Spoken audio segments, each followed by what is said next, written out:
हाँ पहला काम नौकरी लग गई। नौकरी लगने के बाद जो नौकरी लग गई ठीक है भाई, और जो नौकरी लगने के बाद लगता कि मुझे बड़ी नौकरी चाहिए, तो फिर पढ़ने का तरीका अलग है।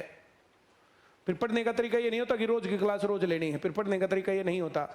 फिर पढ़ने का तरीका ये होता है बेसिक मैथ का फोल्डर खोला और पूरा देख दिया, फिर बेसिक मैथ की किताब ली और पूरी कर दी, पूरी करके रख दी एक बेसिक मैथ की किताब। फिर दूसरी न्यू जर्नल, न्यू जर्नल का एक बार क्रैश कोर्स वाला फोल्डर देखा और पूरी किताब करके रख दी।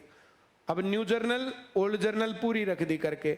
अब इतने में मन पकेगा, मन पकेगा तो फिर क्या करें, चलो एंशिएंट हिस्ट्री कंप्लीट करते हैं। एंशिएंट हिस्ट्री पूरी पढ़ी और उसके नोट्स बना के रख दिए। उसके बाद फिर ओल्ड जर्नल के 4 चैप्टर किए, मीडिएवल हिस्ट्री पूरी करके रख दी। अगले 4 चैप्टर फिर से उसके किए, फिर से मॉडर्न हिस्ट्री कर दी। इस प्रकार से ऐसे मैथ और हिस्ट्री कंप्लीट मिलेगी। जो मैंने बोला समझ में आया? एक बार दोबारा फिर मैथ करना है और मॉडर्न हिस्ट्री की जगह पॉलिटिकल साइंस कर दो तब तक। एक बार मैथ फिर करना है तब तक तुम वहां पर जाके ज्योग्राफी कर दो।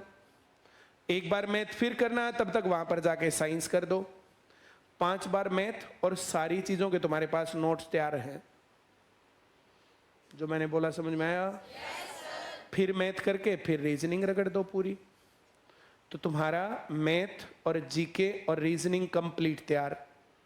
फिर एक जोटा लगा के हिंदी, और फिर मैथ का एक चैप्टर किया, इंग्लिश का एक चैप्टर रिवाइज, मैथ का दूसरा किया, इंग्लिश का एक और रिवाइज, फिर मैथ का तीसरा किया, फिर इंग्लिश का एक और रिवाइज, फिर इंग्लिश के ऊपर फोकस बढ़ा करके। इस प्रकार से ये एसएससी सीजीएल की तैयारी का तरीका है।